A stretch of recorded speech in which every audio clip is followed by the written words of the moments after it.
Welcome to Martini Time. I had to turn my timer on, and it was a little testy. So welcome to Martini Time. I hope you all are staying warm, and here in the East, keep your pipes from freezing. This is when pipes really start freezing, because when it stays below freezing for a long time, and then these deep freezes at night, they don't have time to recover. So I'm trying to I keep a little heater going under my house where the pipes are exposed. So we'll see if I make it this year. Excuse me. Okay, I've been watching The Crown. I finished watching the two series. Look forward to the third, and I'm going back and watching the first again. I find The Crown so deep in metaphors and layers and meanings that I don't know where to start. Tonight we watched the second episode, which was the death of the king and the birth of the queen. Long live the queen. The king is dead. Long live the queen, Queen Elizabeth. And I assume a lot of you have seen this. If you don't, start watching. But this particular episode included the last days of King George. He had lung cancer, and the world tour, Commonwealth tour of Princess Elizabeth and Philip, and they were so happy in Kenya, where they were probably the happiest time in their married life. And while they were there, the news came that the king had died. And so you see this transformation happening to Elizabeth, where she now is taking on the role of the monarchy, and her personality, the person she was, is now dead. That's very interesting. So there's so many dimensions to that. Even marriage. This is a dimension of our marriage. When we take the vow of marriage, we take the role of husband and wife. And the free personality that was uninhibited is now, I won't say dead, but has now to bow to the duty of the role, which a lot of us find very difficult. And so this is one dimension of the Crown, is the surrender of personality and its freedom, its autonomy, to the duty of the social duty. And of course, for the monarchy, the social duty is to hold the nation together. England is very fortunate. You say, what's the use of the monarchy? Well, it's kind of like this, you see, and you can compare it to us and see where their system has a little more advantages than us. And this is why, because you have this triangle, and on this side you have these two sides down here are the two political parties, like tomcats tearing into each other to govern.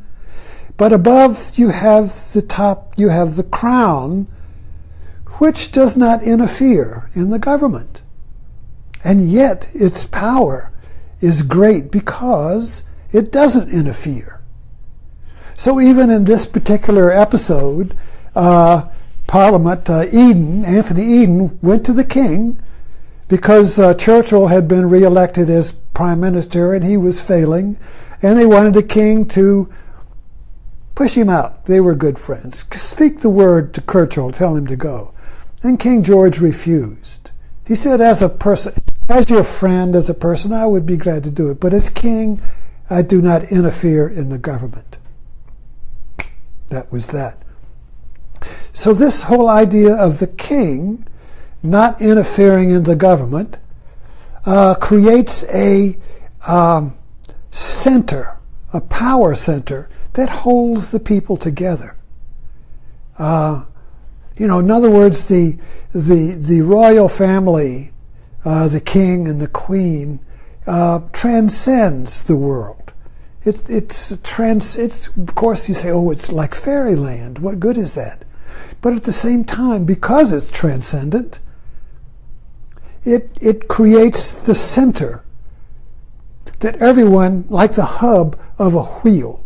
So all the spokes of society go to that hub and bow to that hub.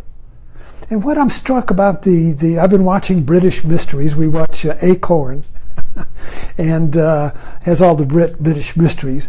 So I watch more. I don't watch American shows anymore. We just watch British shows. And what I'm struck with, even the Britain past and Britain present, is the obedience and the love of social manners. Even the police have manners. In other words, this respect for the other person. May I have a word? Even, this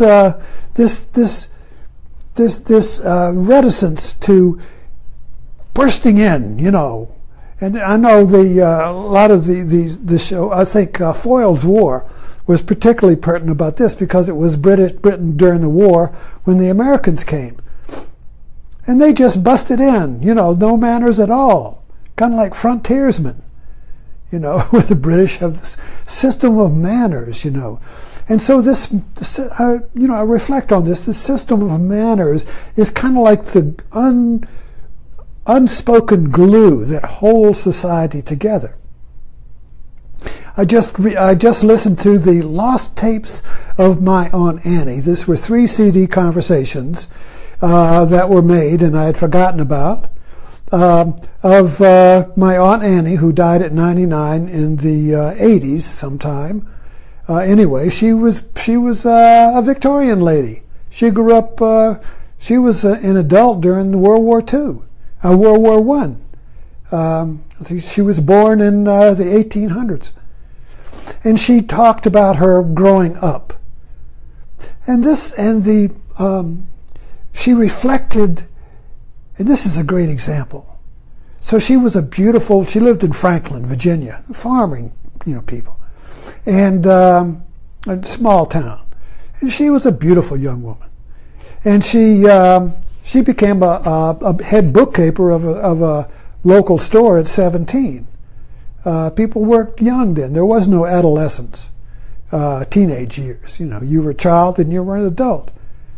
And so she was courted by many of the young men, And she laughed how she didn't want to mess with this one or that one. But this Mr. Coggin, she favored.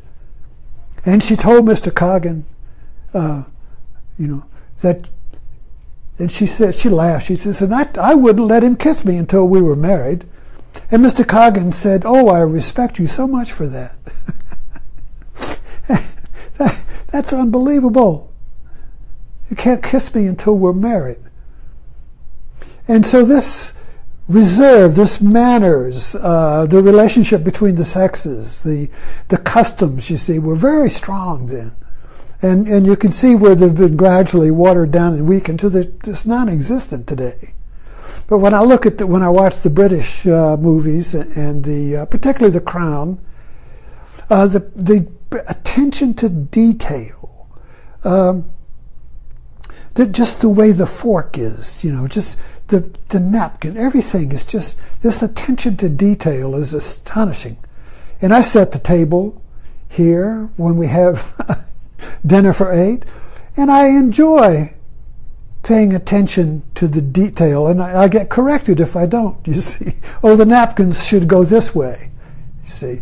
And so there's manners is a spiritual discipline. What does it puts a rein on the wild ego that just wants to do anything it wants, you see. It just, give me freedom, I just want to do anything. There's no freedom in doing anything you want, you see. Like a tennis game. Well, you can do anything you want. There's no game. You have to respect the rules in order to have a game, you see. So manners, social manners, which is very strong in England, and I know they're struggling with that now because immigration with people coming from other cultures with different sets of cultural manners, you see, create a stew. My wife makes a lot of soups, and you just throw everything in there. Tastes great, but you can't separate anything. You see. So manners kind of like separates everything and keeps everything in place, you see. And without the manners, it's just a big stew. And it may taste good or it may taste bad, you know. A creative stew. But it creates a tremendous amount of uncertainty and anxiety because people don't know their place, you see. People don't know what to do. People don't have respect for each other. We're all just the same. That happens in public schools when the students lose respect for the teacher, you see. Well, how can you teach me? You're no better than me, you see. You know, everybody, the fault of democracy is that it brings everything down to a level of the mass, you see. So there's no more, certainly no more caste system. Certainly no more, in other words, everything is reduced to the same level. And when the manners go, when the social fabric goes, it's just anarchy. It's just chaos. And we have a sense of that in our country today. And I think, you know, our president is the president of the United States. Oh, my bell rings, so I'm wandering on here. So anyway, I encourage you to look at The Crown, and it's a profound series, and we'll talk some more about that tomorrow night. Thanks for dropping in.